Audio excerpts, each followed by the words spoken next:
بسم اللہ الرحمن الرحیم نحمدہ و نصلی علی رسول الکریم۔ صحیح البخاری کتاب الصلاۃ باب 34 حق المخاطب بالحصی من المسجد، یعنی ریٹ کو مسجد سے کنکری کے ساتھ کھرچ دینا۔ عنوان باب میں لکھا ہے، اور حضرت ابن عباس رضی اللہ عنہما نے کہا، اگر تم گیلی گندگی پر پاؤں رکھو تو اس کو دھو لو، اور اگر سوکھی ہو تو نہیں۔ حدیث نمبر 408 409۔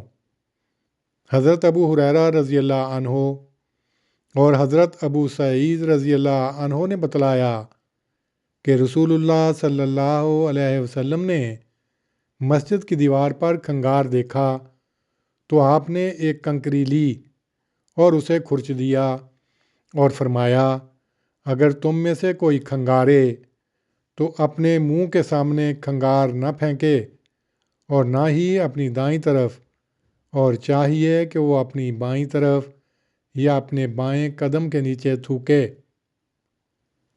تشریح: سابقہ باب میں بیدہی کے الفاظ عنوان میں درج کر کے امام موصوف نے اس طرف توجہ دلائی تھی کہ روایت نمبر 405 سے معلوم ہوتا ہے کہ آپ نے اپنے ہاتھ سے رینٹ کھرچی تھی۔ روایت نمبر 405 کے مقابل پر اسی باب میں روایت نمبر 406 407 لا کر یہ بتلایا تھا کہ حضرت ابن عمر اور حضرت عائشہ کی روایتوں میں بیدہی کے الفاظ نہیں، صرف حقہ ہے، یعنی اسے کھرچ ڈالا کیونکہ وہ خشک تھا۔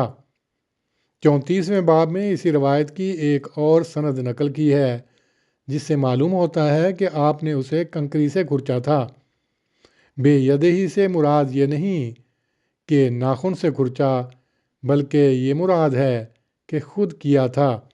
یہ سند زیادہ قابل اعتبار ہے کیونکہ اس کے دو راوی ہیں، حضرت ابو ہریرہ اور حضرت ابو سعید، اور ان کا بیان ایک ہے۔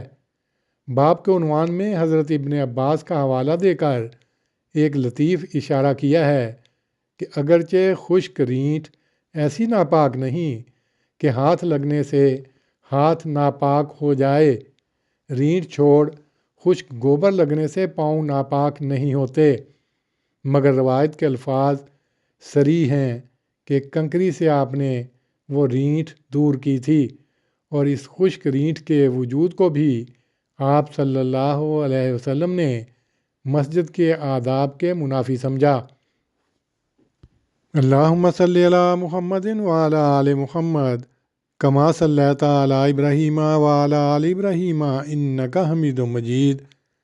اللہم بارک علی محمد وعلی آل محمد کما بارکت علی ابراہیم وعلی آل ابراہیم انک حمید مجید۔